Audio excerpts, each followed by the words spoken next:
Seperti biasa, setiap hari Rabu kita akan rekap berita-berita politik selama seminggu ke belakang, termasuk dipecatnya Ten Hag dari Manchester United. Ada kok kaitannya sama politik ntar. Ibu Elviana, calon Bupati Mesuji yang jadi kontroversi karena menjanjikan pemilihnya masuk surga. Bapak Siswono, calon Wakil Gubernur DKI Jakarta yang juga jadi kontroversi karena ngebecandain janda kaya disuruh nikahin pemuda nganggur. Termasuk juga menteri-menterinya Bapak Prabowo, yaitu Pak Natalius Pigai dan juga Pak Yusril Iza Mahendra yang jadi kontroversi terkait pernyataan-pernyataan mereka. Selamat datang di Sila Rekap. Proklamasi kemerdekaan Indonesia. First, believe in God. Kalau emang lu bener meninggalkan duduk dialog sama Sebelum dimulai, diingatkan sekali lagi karena ya ini adalah bagian dari promosi Mensrea. Mensrea akan kembali buka penjualan di Januari 2025. Untuk yang belum tahu, Mensrea adalah stand up comedy special saya yang terbaru. Akan ngomongin politik karena lagi lucu-lucunya politiknya.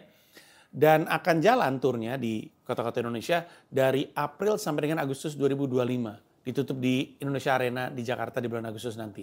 Nah, kemarin kisruhnya adalah tiketnya habis. Memang habis untuk periode early bird, yaitu periode Wong Soeden kemarin. Periode selanjutnya akan dibuka 10 Januari 2025. Silakan cek informasinya di mensrea.id. Dari sekarang, ada kota-kotanya, ada openernya, ada harga tiketnya. Nanti beli tiketnya juga di mensrea.id. Sekali lagi, tiket akan dibuka penjualannya tanggal 10 Januari 2025. Oke. Mari kita mulai ngomongin berita-berita seminggu ke belakang, dimulai dari yang santai, yaitu berita olahraga. Manchester United memecat Erik ten Hag.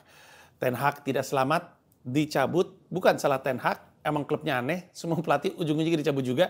Diganti rencananya oleh Ruben Amorim, yaitu manajer dari Sporting Lisbon yang jadi inceran banyak klub Inggris terutama musim lalu karena berhasil memecahkan kebuntuan 19 musim tidak juara dan mematahkan dominasi Benfica dan Porto gitu ya. Jadi karena dianggap berprestasi terus diincar sama klub-klub lain, termasuk sekarang diincar sama klub Manchester United. Agak-agak ini ya, agak-agak familiar gitu, berprestasi di liga mana terus dibawa ke sini. Dan Ruben Amorim ini kelihatannya adalah pria pemberani. Karena menjadi manajer Manchester United adalah pekerjaan yang berbahaya. Semua orang tahu ujung-ujungnya dipenggal, dicabut.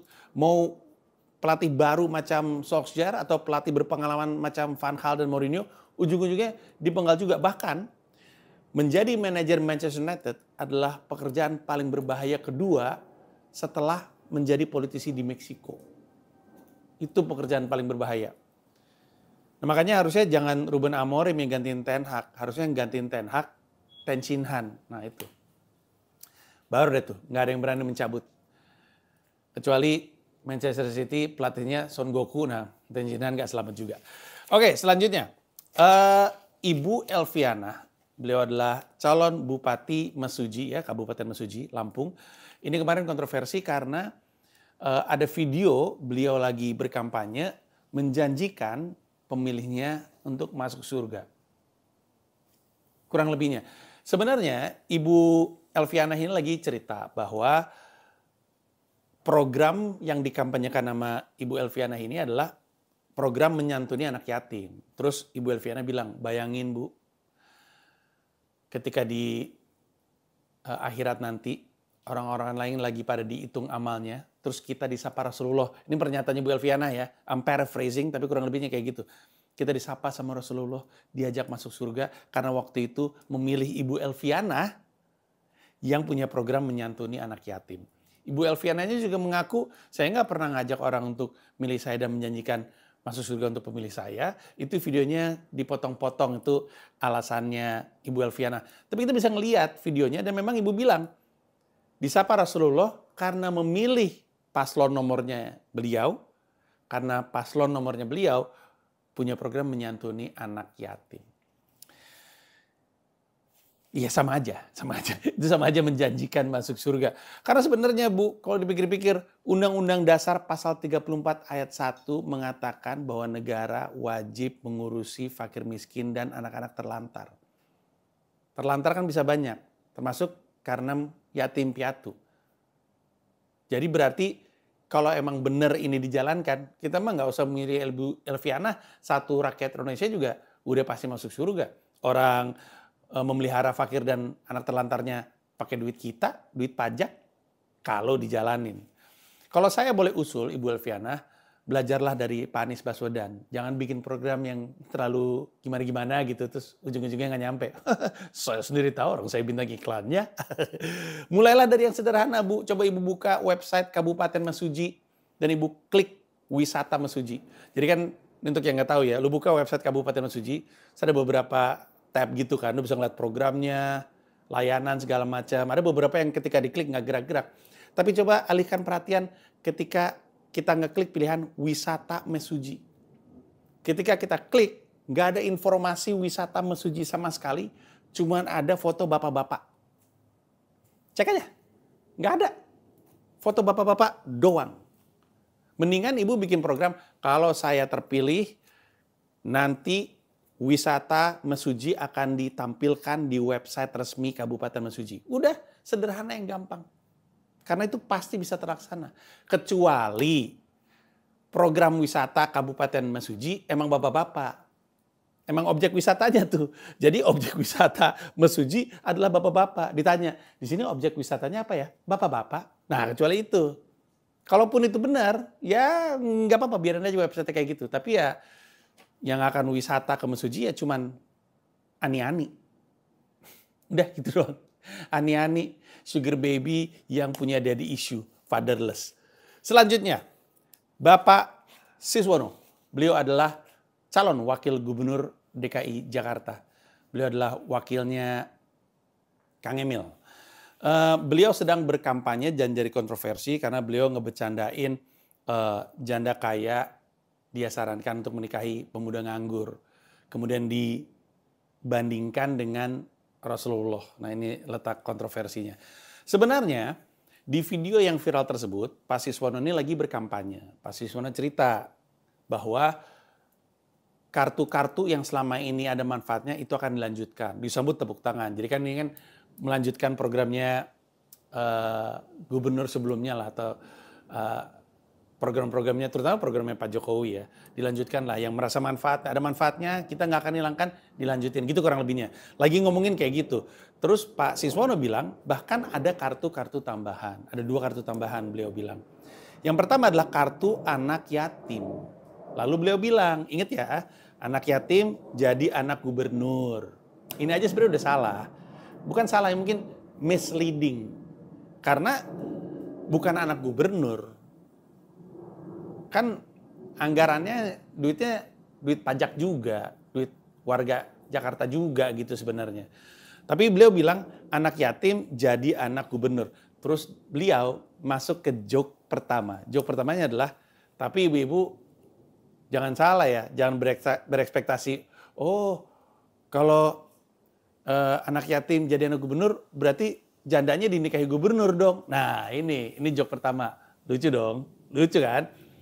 Tapi jangan dipikir yatim jadi anak gubernur terus janda-jandanya berarti dinikahi dengan gubernur. Bukan. Lucu kan? Punchline pertama tuh. Terus beliau lanjut, Pak ada kartu untuk janda nggak? Nah beliau ngelanjutin, kalau saya nggak salah dengar, beliau bilang saya pastikan untuk janda miskin ada, disambut tepuk tangan. Terus beliau bilang, kalau janda kaya masa minta kartu? Terus dia bilang gini, saya sarankan janda kaya mending nikahi pemuda nganggur. Nah terus pada ketawa, lucu kan? Lucu. Semua yang nonton pada ketawa, termasuk Anies Baswedan. Siap, saya juga nganggur. Saya nganggur, tolong saya gitu. Nah yang jadi masalah adalah setelah punchline kedua ini, beliau masukin kalimat. Ingat Khadijah nggak? Khadijah kan konglomerat. Dia nikahin siapa? Saat itu belum jadi nabi loh. Belum jadi nabi, umur 26 tahun masih pemuda. Nah ini yang kemudian jadi kontroversi. Sebenarnya kesimpulannya Pak Siswono sebagai seorang stand up comedian, Pak Siswono ini joke-nya oke, tapi kelihatannya kurang di open mic-in Pak. Karena kalau Bapak sering-sering open mic, Bapak akan tahu mana yang dapat, mana yang enggak. Sehingga mungkin joke yang bagian belakangnya ini bisa ditrim, karena nggak perlu, ditrim aja. Usul saya Pak Siswono, kalau misalkan tidak terpilih, jadi wakil gubernur DKI Jakarta, mending ikutan sekolah pecahkan. Jadi di perusahaan saya, di Comika Comedy Club-nya, itu ada sekolah pecahkan, bisa belajar stand up 1 tahun penuh. Semester pertama belajar basicnya supaya bisa bekerja sebagai stand up comedian.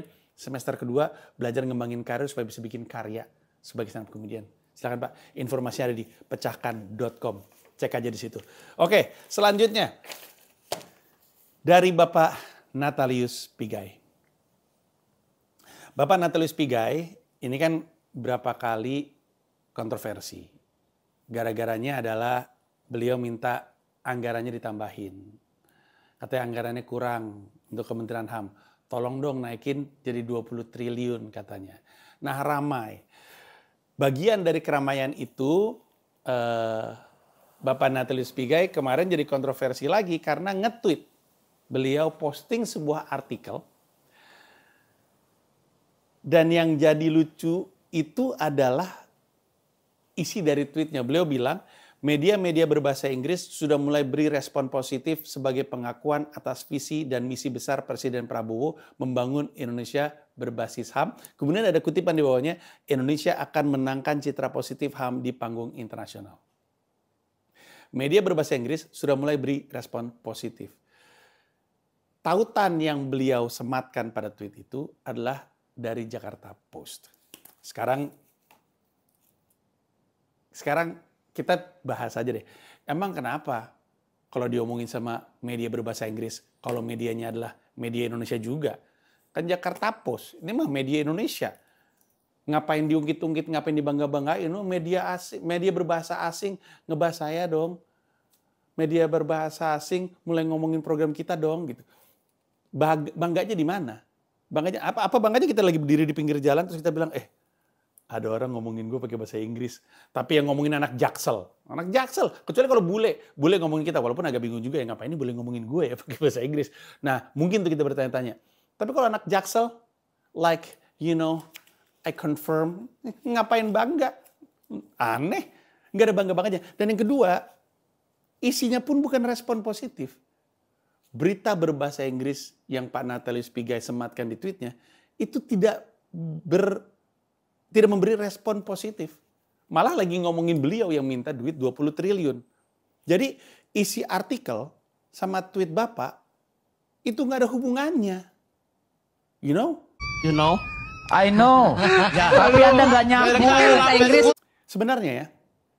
Sebenarnya yang harusnya paling gerah sama kejadian ini itu Pak Prabowo. Karena Pak Prabowo kan lagi mau menunjukkan keseriusan beliau untuk urusan HAM. Kita tahu berkali-kali setiap kampanye Pilpres yang dipermasalahkan dari Pak Prabowo kan adalah kasus HAM. Jadi beliau mau bilang, nih gue sebagai presiden, gue mau nunjukin kalau gue serius dalam urusan HAM. Gue bikin menterinya khusus, Menteri HAM, Bapak Natalius Pigai.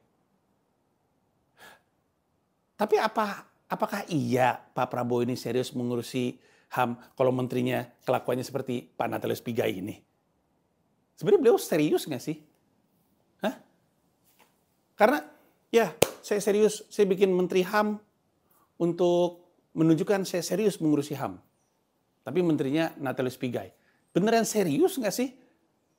Ini kan kayak ada orang KTP Jakarta bilang, oke, saya ingin Jakarta jadi lebih baik, karena itu saya mendukung Dharma Pongrekun. Kita kan juga beneran serius nggak sih? Kita nggak benar-benar yakin. Dan keseriusan Pak Prabowo dalam hal mengurusi dan menangani kasus-kasus HAM juga dipertanyakan ketika Bapak Yusril Iza Mahendra, dan saya tahu ini adalah berita minggu lalu, tapi karena minggu lalu nggak kebahas dan jadi terkait juga, kita bahas aja sekarang. Bapak Yusril Iza Mahendra sempat membuat pernyataan bahwa tragedi 98 tidak termasuk sebagai pelanggaran HAM berat. Dan ini memancing kontroversi terutama di pihak-pihak orang yang benar-benar peduli dan mengadvokasi pelanggaran HAM yang terjadi di tahun 98. Ujung-ujungnya beliau mengklarifikasi, beliau pikir, saya ditanya wartawan, apakah ketika 98 itu terjadi genosida atau ethnic cleansing. Kan enggak. Gitu kata beliau. Kata beliau, karena 98 gak ada genosida dan gak ada ethnic cleansing, berarti bukan pelanggaran pelanggaran HAM berat. Itu kata beliau. Tapi saya mau menyarankan dua hal kepada Pak Yusril. Pertama, coba kita baca lagi definisi ethnic cleansing. Pembersihan etnik atau ethnic cleansing adalah penghapusan paksa sistematis terhadap kelompok etnik atau agama dari sebuah kawasan oleh sebuah kelompok etnik yang lebih berkuasa dalam rangka menciptakan masyarakat homogen. Peristiwa tersebut menerapkan berbagai bentuk migrasi paksa, deportasi, transfer populasi, intimidasi, serta pembunuhan massal dan pemerkosaan genosidal. Jadi Bapak cek dulu definisinya, habis itu saran kedua saya coba ketemu sama masyarakat etnis Tionghoa. Dan tanya sama mereka, apakah 98 merupakan pelanggaran HAM berat atau tidak. Atau kalau kita mau berhusnuzon atau berprasangka baik, mungkin kita salah nangkep pernyataan Pak Yusril. Karena kan sebenarnya kan berat atau enggak tergantung siapa yang ngangkat. Benar ya? Berat atau enggak tergantung siapa yang ngangkat. Ada beban 50 kilo. Kalau saya ngangkat berat. Kalau Deddy Corbuzier yang ngangkat enteng. Iya kan? Jadi berat atau enggak tergantung siapa yang ngangkat. Mungkin maksudnya Pak Yusril Iza Mahendra ketika dia bilang 98 itu bukan pelanggaran HAM berat, mungkin maksudnya itu mah enteng. Itu mah bisa saya selesaikan. Gampang itu mah. Kalau untuk orang lain berat, untuk saya gampang. Kalau emang itu yang dimaksud, maka kita tunggu saja. Kita tunggu saja apakah Pak Yusril Iza Mahendra bisa memberi pencerahan dan penyelesaian terhadap pelanggaran HAM yang terjadi di 98. Karena kalau ternyata tidak, ya ujung-ujungnya rakyat Indonesia yang mempertanyakan keseriusan Pak Prabowo terkait HAM. You know? Itu aja dari saya. Terima kasih banyak. Dan karena ini adalah episode ke-10, minggu depan, di hari yang sama, di jam yang sama, Skakmat Season 2 akan kembali dibuka dengan Bapak Mahfud MD sebagai episode 1 Skakmat Season kedua. Sampai ketemu minggu depan. Makasih. Bye-bye.